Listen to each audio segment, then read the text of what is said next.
Hi, ladies and gentlemen. This is Christelle Martinette, and I thought about the day after this post All Hallows Eve day, and a day eve, and I have here an array of crystals. You know, bunch, and I'm having them assist me in trying to make some sense in what these days mean. You know, this is a day that we honor the dead and those who have passed, and the souls that have transitioned, the incarnated souls that have transitioned, and it's sort of a lackadaisical moment where you kind of are not sure. You know, it's just transient. You just have that sense of transience, and how you understand how much more brief, how brief it is, the moment that we are in this world, and as in this form. And so I thought, well, let me take a look to see if my tarot cards, my friends here, can help me in seeing what we should meditate or contemplate. I have here the Joanna Gargiulo-Shermann tarot deck, and I'm going to take a few cards.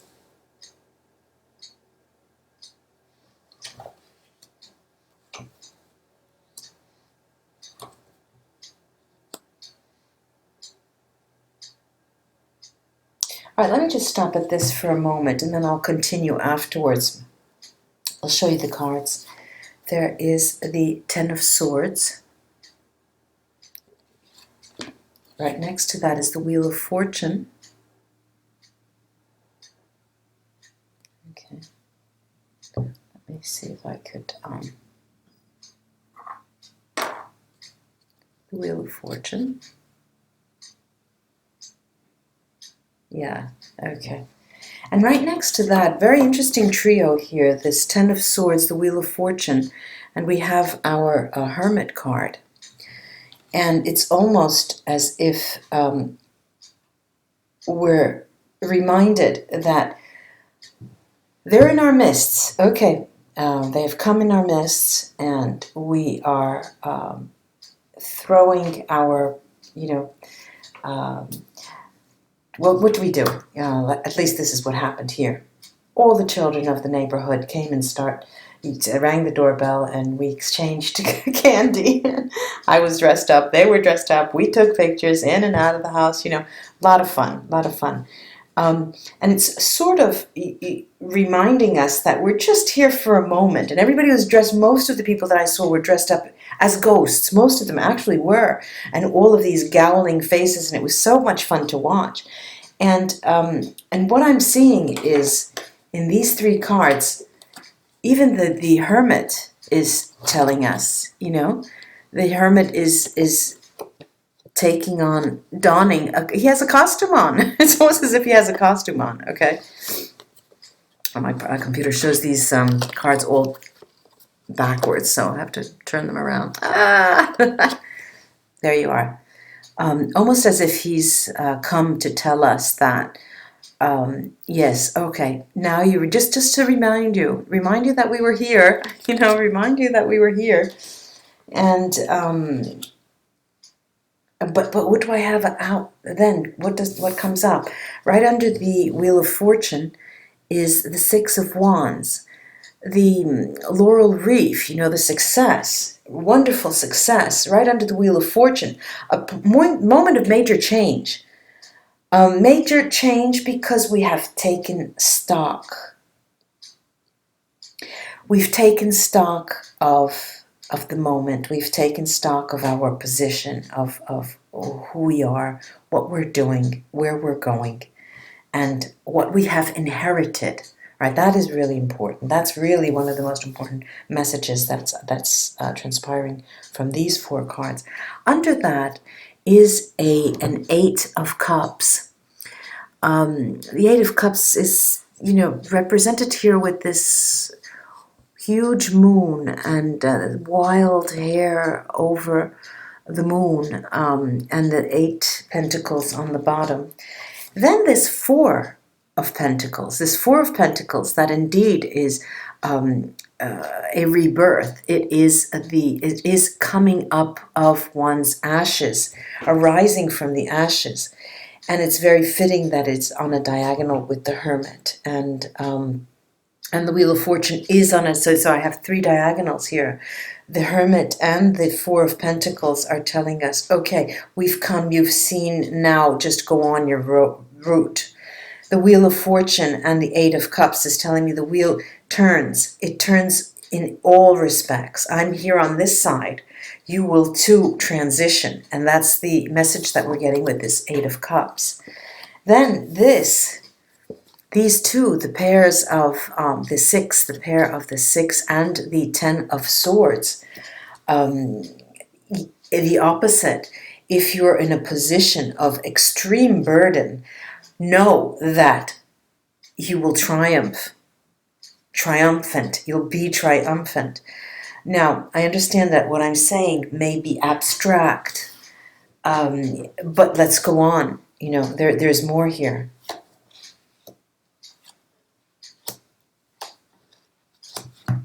Okay.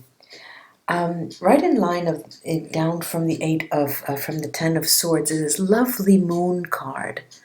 Lovely moon card, almost as if to tell us, look, you're not the only one there. Everyone is in the same, on the same page. We're all in the same boat, or whatever type of metaphor you'd like to use.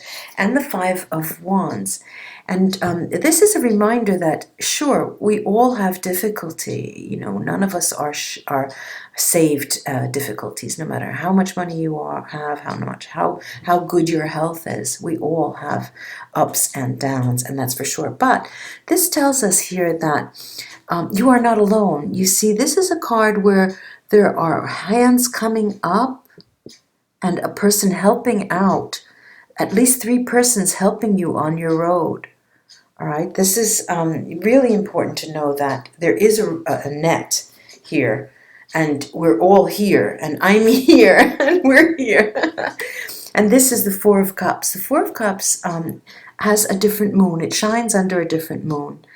And even this is the Sacred Rose Tarot. The white roses are represented here in this 4 of Cups, and this is quite different from the Rider-Waite meaning. So, I mean, we have no touch of boredom here. It is a reflection of something that you fail to see during the daytime, and the white sacred roses here in the chalices are to remind you of the purity as reflected even by the slight sliver of the moon. Not because there is no light do we not see, or can we not have faith. I mean, it's not only in light that you have faith, even in the moment of the greatest darkness. The Hermit's telling us there is light here. There's a guiding light. And this calls to mind memory,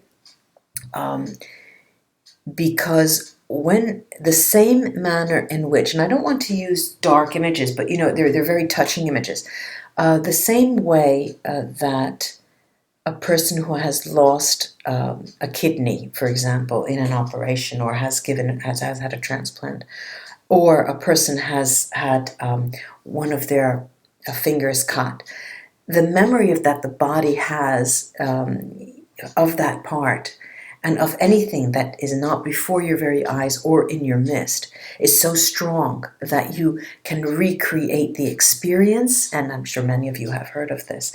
So this is what the 4 of Cups is telling us, is that there is light even when you don't see it, and that takes a lot of faith. I was on the plane on my trip over, and I was sitting next to a woman from the Cherokee tribe, and she was similar. We were very similar in many respects, and we were talking, about the difference between having faith and trust. And I said to her, well, we were talking about the new generations and how they act, and some, you were talking about economics and finance and everything. And then we came to the point of trust. We talked about trust, and I brought it up.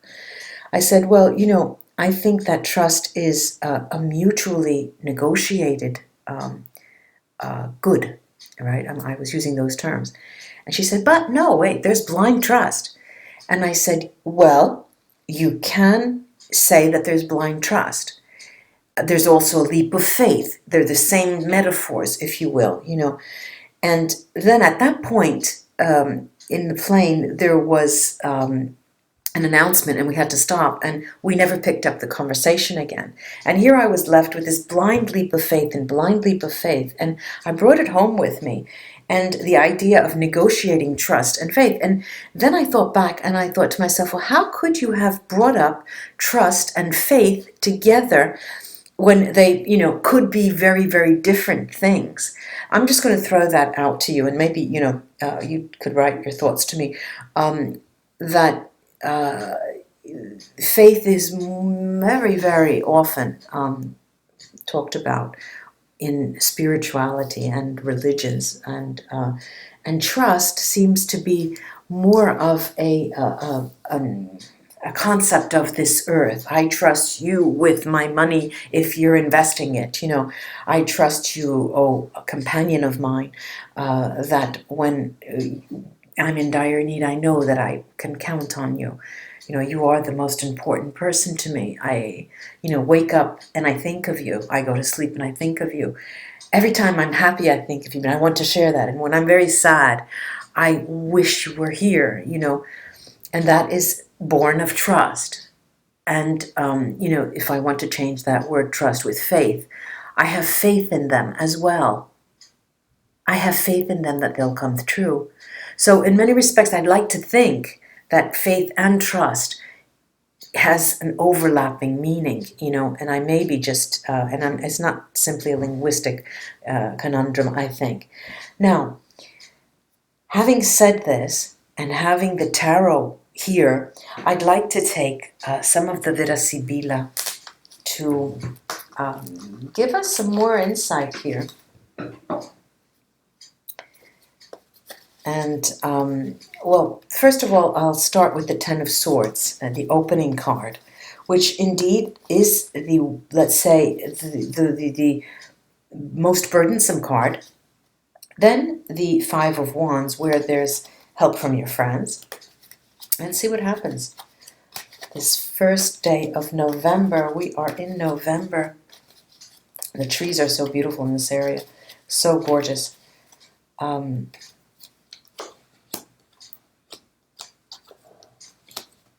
Okay, now, there's an interesting, every time the card readers say, this is interesting, everything they pull is interesting, okay?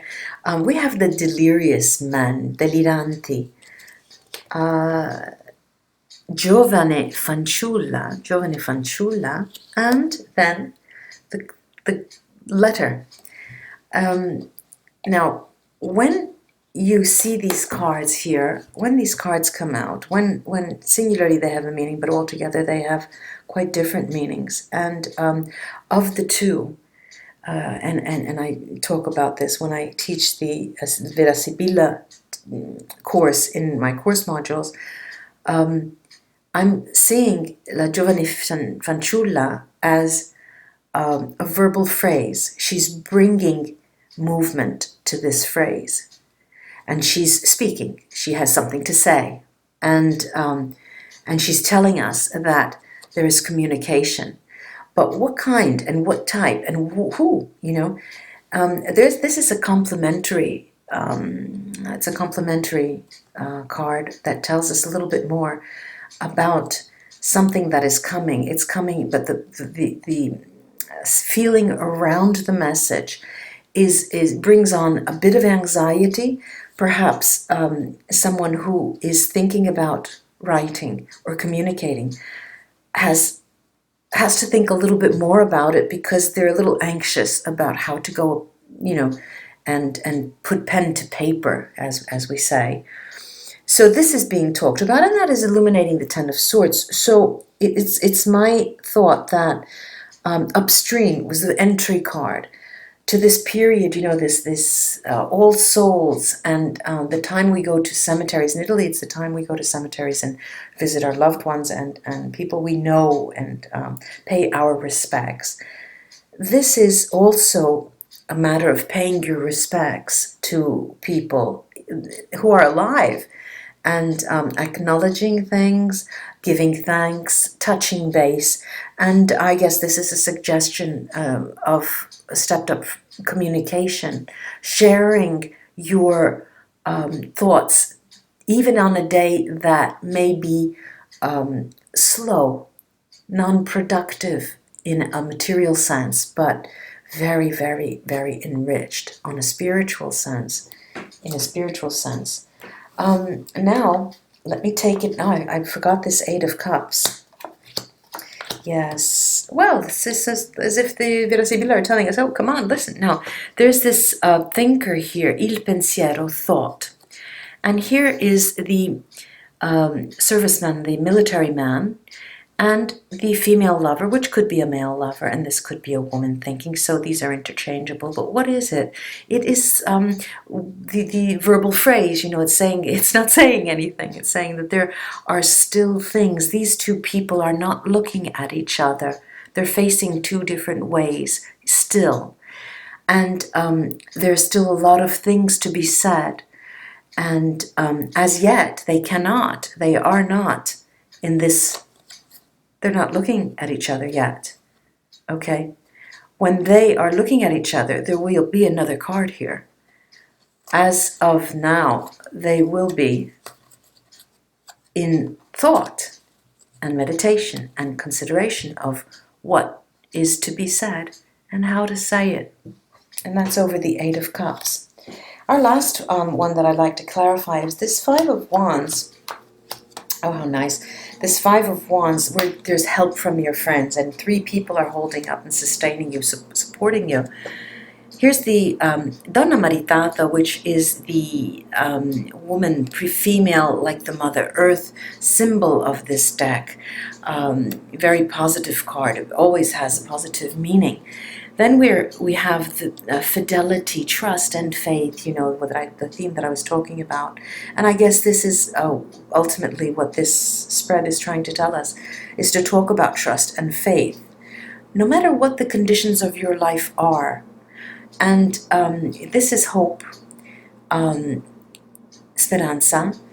And in Italian, there's an expression that says speranza l'ultima morire. I hope I said that right. Is hope is the last thing to die, and the theme of death and passing, and all saints, and our loved ones have transitioned, souls, and the spiritual life. There's